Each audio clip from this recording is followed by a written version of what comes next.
I want you to move up to audio soundbites 7 and 8. Dana Bash, Carol Costello of CNN. This is CNN's New Day this morning, the first soundbite. And they're worried that if Hillary Clinton, it's all about their own poll. And if they're worried if Hillary can't pull away now, when Trump seems disorganized and the Republicans are organizing maybe a mutiny for their own convention. If Hillary can't pull away now, what does it say about her? Trump was just doing an interview that I was watching where he was saying just that. And, you know, normally I would say, OK, that's just candidate spin. But he's right. I mean, he has had about the worst few weeks that you can imagine for a general election candidate for a whole host of reasons. The fact that he's only 5 points down, I don't necessarily think shows his strength as much as it shows his opponent's weakness, one that Republicans don't think that he is taking advantage of enough. Well, and they've got a point. They've got a point. Trump should have been hammering Hillary on that inspector's general report instead of going after the Mexican judge. He should have been hammering her on that. And there are a couple of other things. He's out there tweeting like mad today on her speech. I think those tweets could be better. If I were sitting next to him, his tweets would have been much better. But I'm not sitting next to him. His tweets are okay. You wouldn't find any Republican out there saying what he's saying. And it's a good thing that he's doing it, but there's so many of them could have been so much more specifically targeted. I'll show you what I mean when we get to the sound bites. But the way the CNN people have headlined their own story on their own poll, Clinton tops Trump. It's only 5 points. That's barely outside the margin of error.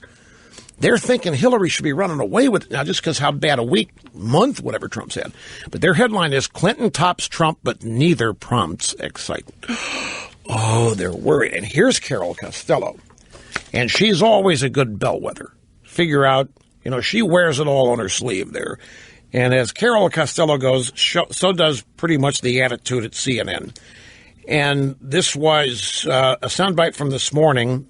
She's talking to their political editor, Mark Preston, about the CNN poll. Here's the depressing part of the poll. This really did depress me. 56% would be embarrassed if Trump were president. 39% would be embarrassed if Clinton were elected. That's just depressing. 46% would be afraid if Mrs. Clinton became president. And I'm only saying I'm depressed because these are the two candidates that voters have to choose between. That's not. It just really says something about the America that we live in right now. Extremely divided. These two candidates that are running are not very well liked, but the fact of the matter is it's what's on the table and it's what voters have to choose from when we reach November. Right. It's like Rumsfeld said, you go to war with the army you have. Well, you go to the election with the candidates you have. But I have to disagree with Carol Costello. I don't think she's depressed because of the overall. She's depressed because she loves Hillary. All of these women babes in journalism love Hillary. And she can't get her arms around the fact that Mrs. Clinton is that unpopular.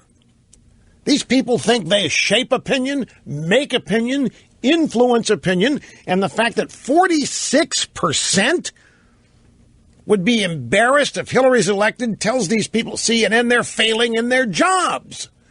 They're there to make Hillary look like a queen, to make her likable, to make her lovable, because Hillary can't do that on her own. It's obvious. And that's why she's depressed. She makes a point of saying, look, I'm only depressed because these are the two candidates we have to do. She laughs at everything she says. 39% would be embarrassed if Clinton were elected. 46% be afraid if Mrs. Clinton became president. They think that Trump had, again, a standard ordinary political belief, rather playbook. The week, the month that Trump has had should have finished him, and it should have sent everybody running eagerly to the Hillary camp, and it's not working out that way. They've wanted Hillary since 2000, and then since 2008, and now finally, Hillary has overcome all the obstacles that those mean misogynists and chauvinists put in her way. And now the public doesn't care. The public is not excited. The public doesn't, and they're just let down. They just can't. So that's an indication. Those two sound bites right there are an indication of the overall mental state of the Democrat Party at large. Don't